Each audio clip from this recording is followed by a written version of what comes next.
Olá, bem-vindos a mais uma viagem na história. A nossa jornada de hoje é uma jornada literária.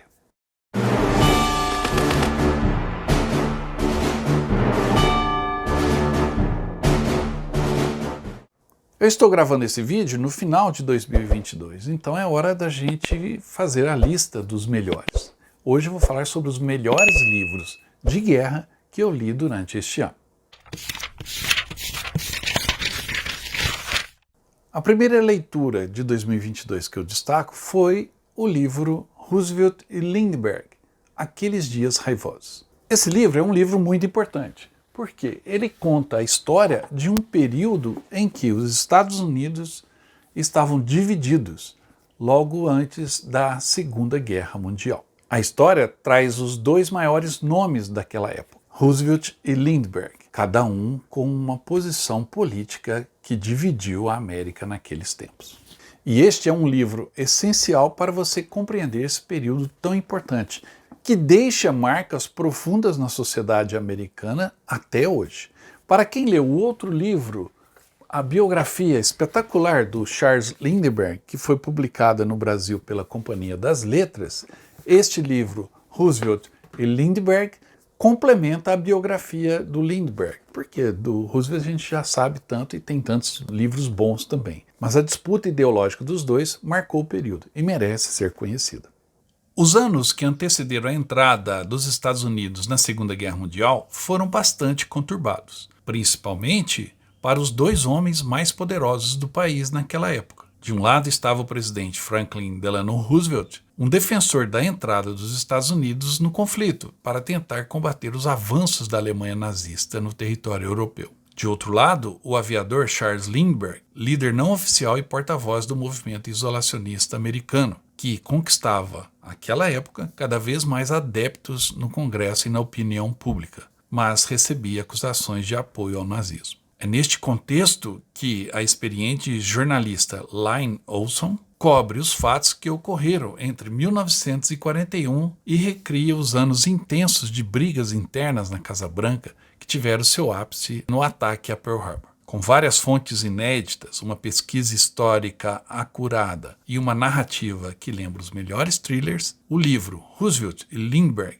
Aqueles Dias Raivosos, foi lançado recentemente no Brasil e aborda com brilhantismo tempos de ansiedade e perigo, quando a América e a postura do governo americano na política mundial foram postos à prova. Esta é uma obra ideal para os fãs dos bastidores da Segunda Guerra Mundial. O texto revisita os bastidores da política americana antes de Pearl Harbor. E hoje já conhecemos bem o final da história, mas essa é uma bela obra sobre o making-of da decisão americana de entrar na guerra. O presidente Roosevelt defendeu a causa intervencionista e, se opondo a ele, Charles Lindbergh emergiu como o adversário mais formidável de Roosevelt. Esta é uma história emocionante e um livro memorável, mesmo sabendo o resultado de antemão. Curiosamente, mostra alguns paralelos com os dias de hoje e levanta muitas questões sobre o processo democrático. A América, naquela época, acreditava que havia sido enganada para ingressar na Primeira Guerra Mundial. Havia, com razão, o medo patológico de dar muito poder ao presidente, e a disputa interna levou a posições bastante contrárias. Charles Lindbergh, o chamado Águia Solitária, o primeiro homem a cruzar o Oceano Atlântico em um avião e um herói de seu tempo, estava ao lado dos isolacionistas, um grupo político com crenças e olhar para dentro, que se recusava a intervir na guerra europeia. Do outro lado, Roosevelt pertencia ao que se poderia ser chamado de ala internacionalista da política americana e ficava testando os ventos da opinião pública e tentando encontrar uma maneira de trazer o país para o conflito e ajudar os europeus antifascistas em apuros. Essas discussões sobre a entrada na guerra foram cercadas de controvérsia e separaram famílias, jornais ficavam de um lado ou de outro e até cidades e universidades em toda a América. E essa dualidade separou até mesmo os partidos políticos internamente, que se subdividiam em várias facções. No final da década de 1930, a mídia era limitada a jornais, que tinham uma influência, a rádios e uma revista semanal de fotografia chamada Life. Daí surgiram editores de jornais em algumas cidades americanas que procuravam influenciar a opinião pública cada vez mais. Toda essa narrativa é trazida até nós no livro pelo uso habilidoso de artigos de jornais de todo o país, livros e programas de rádio da época, que serviram de base para a análise que a autora desenvolveu no texto. À época, grande parte da política americana era apenas local e os escritores estavam frequentemente na vanguarda desse debate importante. Eram os influenciadores daquela época, que não tinha muitas fake news, mas existiam sim artigos tendenciosos. O resultado final do livro é uma fatia única da vida sobre um momento da história dos Estados Unidos que passou um longo debate sobre uma decisão importante que o país estava prestes a tomar. A narrativa, longe de ser entediante, é absolutamente cativante e você devora rapidamente o texto, que apesar de narrar um momento com mais de 80 anos já, nunca foi tão atual. E foi preciso, na época, um ataque do Japão para unir os americanos em torno de uma bandeira. Um dos pontos que Roosevelt insistia, e isso aparece nesse primeiro livro que eu comentei aqui, foi a colaboração com a Inglaterra antes dos Estados Unidos entrarem na guerra. Isso está muito claro num segundo livro que eu li esse ano e que foi espetacular, que é O Esplêndido e o Vil, um belíssimo livro escrito pelo Erik Larson e que foi lançado no Brasil pela editora Intrínseca. É uma leitura prazerosa e que narra também aqueles dias intensos em que a Inglaterra ficou sozinha diante dos alemães. Muito bom livro. Assim que Winston Churchill assumiu como primeiro-ministro do Reino Unido, Hitler invadiu a Holanda e a Bélgica. Na época, a Polônia e a Tchecoslováquia já haviam caído nas garras nazistas e a evacuação de Dunkerque ocorreria 2 semanas depois da posse de Churchill. Pelos 12 meses seguintes, Hitler travaria uma incessante campanha de bombardeios, matando 45 mil britânicos. E coube a Churchill manter a nação unida e convencer o presidente americano Franklin Delano Roosevelt de que era um aliado valioso e com disposição para lutar até o fim, com o apoio americano.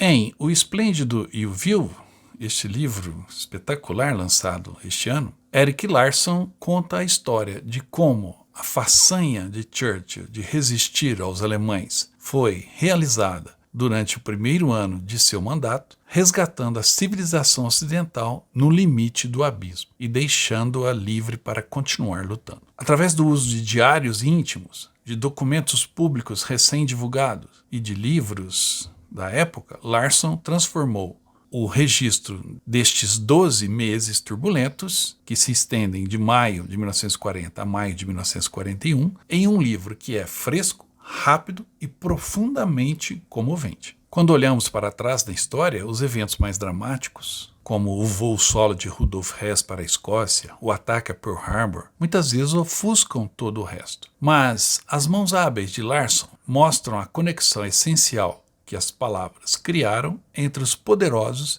e os impotentes, capturando os momentos que definiram a vida de milhões que lutaram para sobreviver às decisões de apenas alguns. Essas pequenas histórias esquecidas que Larson usa como um efeito no livro nos permitem entender, mesmo 80 anos depois, o que fez os corações dispararem e se agonizarem. E são melhor contadas pelas pessoas que a vivenciaram, não apenas em uma sala de guerra cercada por conselheiros militares. Em O Esplêndido e o Vil, Larson mostra em detalhes como Churchill incutiu no povo britânico a arte do não temer. E muito além de uma história de malabarismos políticos, a obra é também um drama doméstico e íntimo. Narrado em ritmo de ficção, O Esplêndido e o Vil transporta o leitor de volta a uma época de verdadeira liderança, quando, ao encarar o horror impiedoso, a eloquência, a coragem e a perseverança de Churchill foram capazes de unir uma família e um reino. Todos os anos, muitos livros abordando a Primeira e a Segunda Guerra, outros conflitos do século XX são lançados. Mas existem clássicos que foram lançados no Brasil há um bom tempo, estão fora de catálogo, mas que valem uma leitura ou releitura. é o caso de Ludendorff, um livro que foi publicado na década de 60 pela Bibliex, Biblioteca do Exército, e que trata da vida do general alemão que comandou o país durante a Primeira Guerra Mundial. Foi o maior general da Alemanha naquele conflito. Esse livro é muito prazeroso de se ler, nos remete àquela época, e eu consegui comprá-lo na biblioteca virtual, ou seja, é um livro de um sebo. Mas mesmo tendo sido lançado há tanto tempo, a história é muito interessante, te cativa do começo ao fim, principalmente quem gosta de história militar. Eu li esse livro na minha adolescência, na biblioteca da minha cidade, e foi com muito prazer que eu o reencontrei e o reli. Foi como ver um velho amigo e saborear novamente essa história. Erich Friedrich Wilhelm Ludendorff foi um general do Exército Imperial Alemão que ganhou destaque por sua liderança durante a Primeira Guerra Mundial. Esse destaque começou após as vitórias nas batalhas de Liège e Tannenberg, em 1914. A partir de 1916, foi indicado como chefe do Estado-Maior alemão, junto com o general Paul von Hindenburg, fazendo deles, de fato, os ditadores da Alemanha durante a segunda metade da Primeira Grande Guerra. O fracasso da ofensiva de primavera em 1918, concebida por ele para tentar salvar a guerra e o seu país, acabou colocando-o em desgraça diante dos líderes políticos e militares alemães. Quando os aliados, em 1918, lançaram um grande contra-ataque, o colapso das forças alemãs na frente ocidental forçou Ludendorff a renunciar à sua posição como líder do exército, em outubro daquele ano. E no mês seguinte, a Alemanha se rendeu. Após a guerra, Ludendorff se tornou um líder nacionalista e defensor da culpa da derrota alemã na Primeira Guerra aos políticos pacifistas, o que foi chamado como lenda da punhalada pelas costas. Ele tomou parte de 2 tentativas de golpe de Estado, em 1920, e na famosa tentativa de golpe na cervejaria alemã de Adolf Hitler, em 1923. E ainda tentou, posteriormente, disputar o cargo de presidente da Alemanha, mas não conseguiu se eleger. No começo da década de 1930, Ludendorff e Hitler já não eram mais amigos, e ele teria supostamente dito que o líder nazista não tinha condições de governar o país. Ludendorff morreu de câncer de fígado em 1937. Este livro aborda toda a carreira militar na Primeira Guerra Mundial de Ludendorff, começando exatamente em agosto de 1914. E o capítulo final trata dos primeiros contatos com a política e com Adolf Hitler. Dessa forma, a sua carreira é traçada no texto de uma maneira penetrante, descrevendo minuciosamente a sua atuação na guerra e o seu primeiro contato com uma nova Alemanha que surgiu depois. É a biografia, mas o foco dessa biografia é no gênio militar, que acabou abrindo caminho para Hitler. O texto é bem vívido e parece que você está ali percorrendo as ruas das pequenas cidades belgas no início da Primeira Guerra Mundial. A descrição destas cidades e dos caminhos que o exército alemão percorria é feita de uma maneira que o leitor se vê naquele local. E a narrativa das decisões militares e das brigas internas no comando alemão permeiam todo o texto. Um livro obrigatório em qualquer biblioteca sobre história militar e especialmente sobre a Primeira Guerra Mundial. O próximo livro da nossa lista eu encontrei por acaso. Estava no shopping, entrei numa livraria sem compromisso e não conhecia o livro. E o comprei pelo título, Manipulando a História. É um livro muito interessante porque ele fala das operações de falsa bandeira. E descobri aqui muitas histórias que eu desconhecia, algumas da Segunda Guerra Mundial e outras até posteriores. É um livro interessante.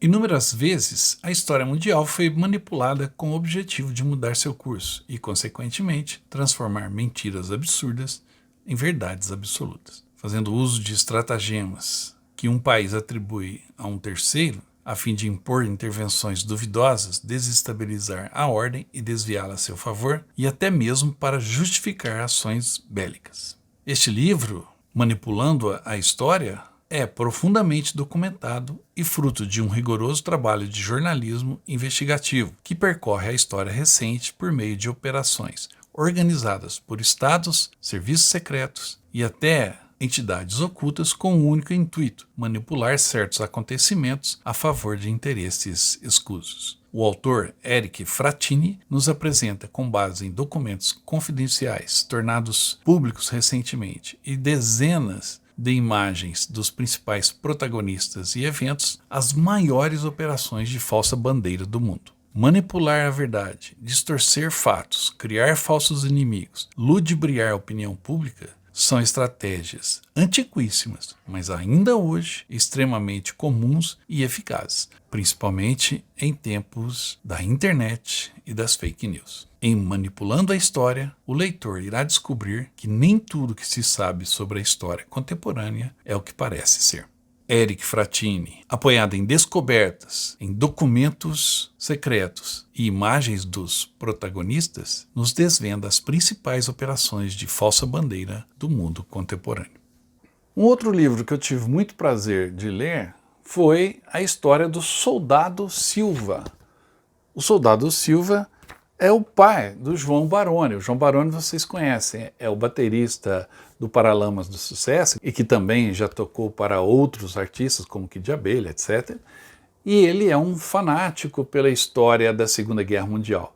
Já escreveu outros livros de muito sucesso e agora lançou esta, vamos chamar de biografia fotográfica do seu pai, o Soldado Silva. É uma bela homenagem de um filho para o seu pai e também de um brasileiro homenageando um pracinha que lutou na Segunda Guerra Mundial.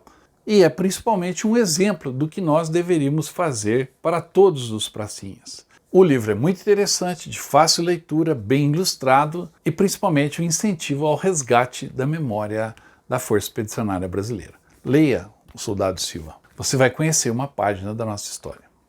João Baroni, o músico e baterista da banda Os Paralamas do Sucesso, e que também já trabalhou com vários outros cantores, como Jorge Benjor, Gilberto Gil, Rita Lee, Kid Abelha, etc., nos traz o seu terceiro livro, chamado Soldado Silva, que não por acaso fala das memórias de seu pai, um combatente na Segunda Guerra Mundial. É exatamente a história do seu pai que o levou a se tornar um estudioso no assunto e a escrever um outro livro de bastante sucesso chamado Minha Segunda Guerra, que foi publicado pela Panda Books, no qual relata sua travessia do Atlântico para participar das celebrações do desembarque aliado na Normandia. Neste livro, Soldado Silva, ao resgatar fotos e objetos que o seu pai, o Soldado Silva, trouxe da campanha da Itália, João Baroni conta a emocionante história de um brasileiro comum antes, durante e depois da Segunda Guerra Mundial. Seu livro transmite para os dias de hoje o real significado dessa epopeia, que foi vivida por 25 mil brasileiros, que cumpriram seu dever e deixaram um legado para a posteridade, e que, infelizmente, não foram reconhecidos à altura por muito e muito tempo. O livro de Baroni, além de ser uma justa homenagem ao seu pai, é muito mais que isso. É uma homenagem a todos os soldados brasileiros que lutaram na Itália. E uma prova que muitas dessas histórias ainda precisam serem resgatadas no limbo da memória nacional. Soldado Silva é um livro essencial numa biblioteca de história militar no Brasil.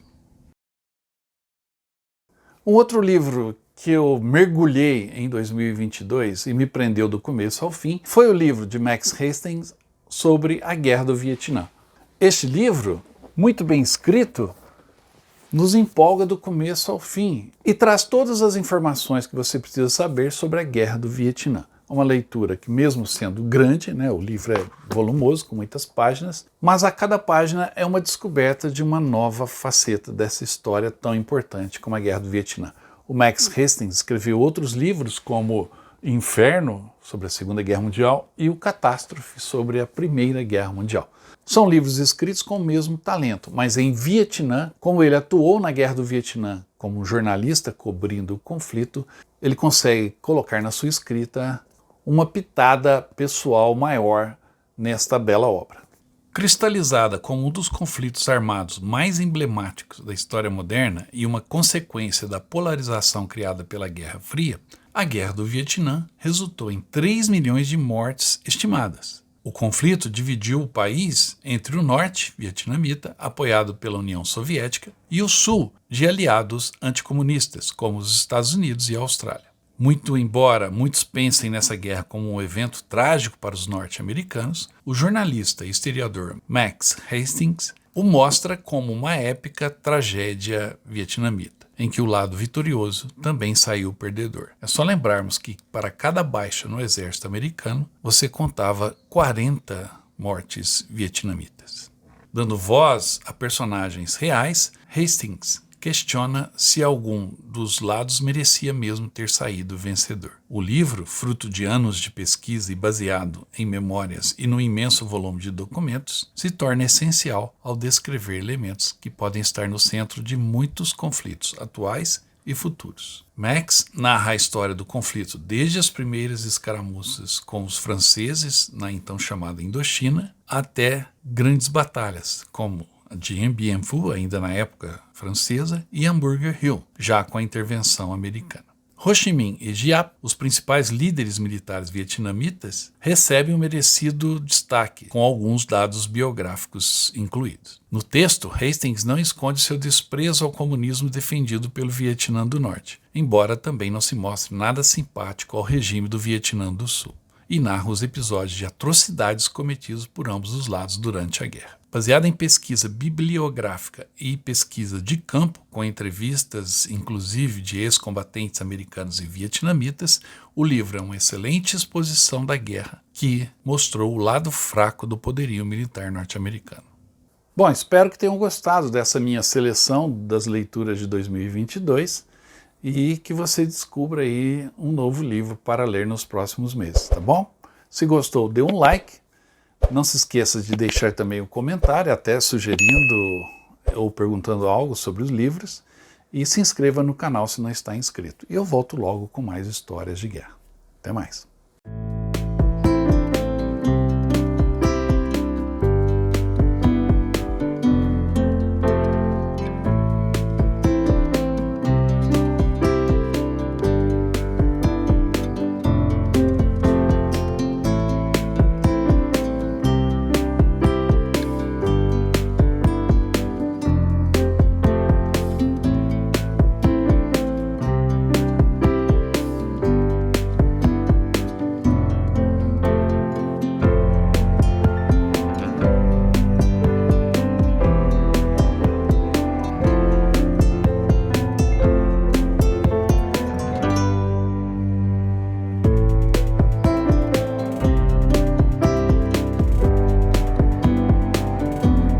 Bom, para encerrar esse programa sobre os melhores livros de 2022, eu vou falar de outros livros que não foram lançados em 2022, mas aqui na cidade de Franca, no estado de São Paulo, próximo a Ribeirão Preto, e próximo à minha cidade, São Sebastião do Paraíso, eu tenho um grande amigo que é o César, está inscrito no canal, e ele tem aqui o seu, vamos chamar de sebo, né? A loja de livros, discos e afins, que ele comercializa, e descobri aqui verdadeiros tesouros. Ô César, como é que você amealhou esse tanto de livro de guerra que a gente vai mostrar? Depois de 20 anos de estrada, a gente é presenteado com algumas coisas, né? Sim. Então, dessa vez agora, é um lote bastante rico, diversificado, né? Você que é o pai da matéria vai falar um pouquinho pra gente. Ó, dá só uma olhada nisso aqui, é uma coleção dos aviões de guerra que saiu pela Abril nos anos 90, né? São 9 volumes por R$120. Todos os aviões de guerra, tá bacana, esse é um belo preço, né, César? Sim, sim. E tem também, olha aqui, os aviões de combate, né? São livros vendidos a R$20 cada um. Vamos chegar mais pra cá. Olha essas raridades. Essa coleção você deve se lembrar dos anos 70 e início dos anos 80, né? Para quem gosta de história de guerra, estão aqui por R$15 cada um. Eu vou levar alguns para você. Opa! Essa belíssima coleção também, olha aqui, Guerra nos Céus, 4 volumes por R$60, encadernados, muito bacana essa coleção. Um livro clássico do Charles Heritage, saiu pelo Círculo do Livro nos anos 70, Segunda Guerra Mundial. Eu tenho esse livro, vou comprar esse outro para ficar com 2. Essa coleção, Caças e Bombardeios da Guerra Moderna. Enfim, o César tem aqui bastante coisa à disposição. elite, as tropas especiais e as suas missões. A livraria, o sebo Almanac, fica aqui em Franca. Dá o endereço, o telefone e o site, César. Rua Doutor Júlio Cardoso. Júlio Cardoso, 20. 72. Estamos no centro, né? Sim. Tá? E as redes online. Sociais, ali você pode dar uma força pra gente. A Lúcia vai passar. O nosso Instagram é Sebo Almanac. Nosso Facebook também é Sebo Almanac. E aí vocês podem ficar ligadinhos lá, a gente sempre está postando várias coisas. Então, no Instagram, Sebo Almanac. Isso. E também no Facebook, Sebo Almanac. Aqui de Franca, você vai poder comprar bons livros de história militar com um preço bacana. E o César está sempre com novidades, né, César? Muito obrigado a vocês, viu? Você tem Imagina. feito um trabalho sensacional. Né? Muito Viu? obrigado. Parabéns. Ele é Parabéns. inscrito no canal e sempre nos manda aí dicas de livros que chegaram aqui. Parabéns. E é um prazer sempre visitar a loja Almanac.